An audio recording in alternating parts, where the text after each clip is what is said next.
धानको भगारीभित्र पैसा भेट्यो भन्ने कुरा आयो हेरेर गएर आफू त्यहाँ जुन त्यो आइमी मान्छे बोलेको छ नि त्यो कसले प्रचार गरेको त्यो आइमी पनि अब गाला फुट्छ। ए प्रचण्डको विरुद्धमा बोल्नेको चाहिँ गाला फुट्ने हामी गरे हिजो हेरेको जम्मै कागज डढेको ठाउँमा पैसा डढेपछि के हुन्छ त त्यहाँ कस्तो कागज चाहिँ हुने त्यो ठाउँमा पैसा हुँदैन डढे नि पैसा होइन त्यो पैसा होइन प्रचण्डको भ्रम किन फैलाइयो त त्यसो भए प्रचण्डको यदि त्यत्रो पैसा हुन्थ्यो भने मंगल सिंहबाट माग्नै हुन्थ्यो यार। कस्तो कुरा गरेको यार प्रचण्डको पक्षमा लडेको मान्छे माग्नै छु म त्यसैले त्यो भ्रम हो एक हिसाब हुन्छ। अनि त्यो जेएनजीलाई त्यहाँ सुन्नु न जेएनजी आयो कहाँ गयो थाहा त भात बटनीमा गयो कहाँ गयो थाहा त एउटा भित्र बहिनी थियो क्या हामी रोड्नु पर्छ हामी चिचाउनु पर्छ हाम्रो बाटो पढ्यो खोइ के भन्दै थियो त्यही मान्छे लुरु गएर भात बटनीमा गएर डट चोरेर खुरुखु हिँड्दै थियो। चोरहरू आफू चोर्ने अनि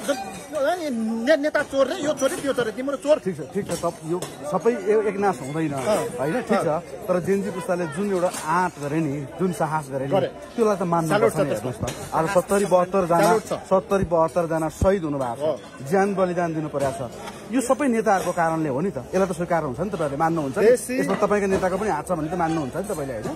देशी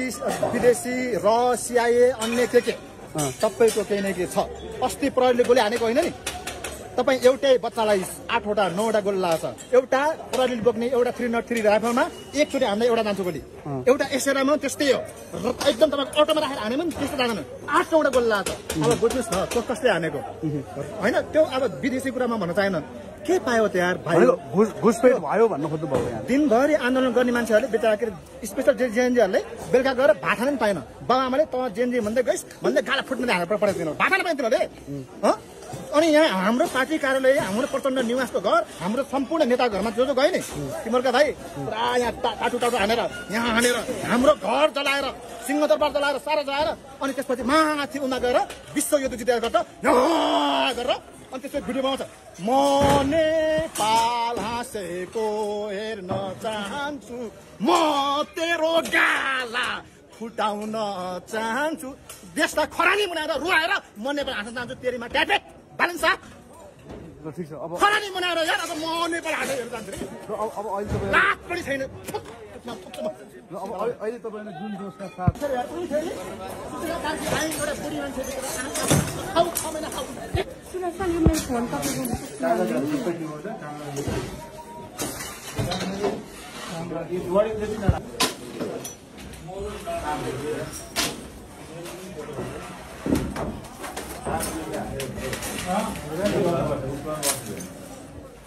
जारमा अलिक पानी भए भए दिन्थ्यो नि होइन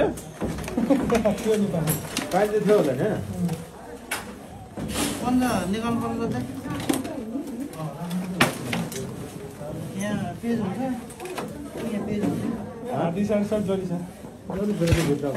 त्यत्रो आगोमा हाल्दै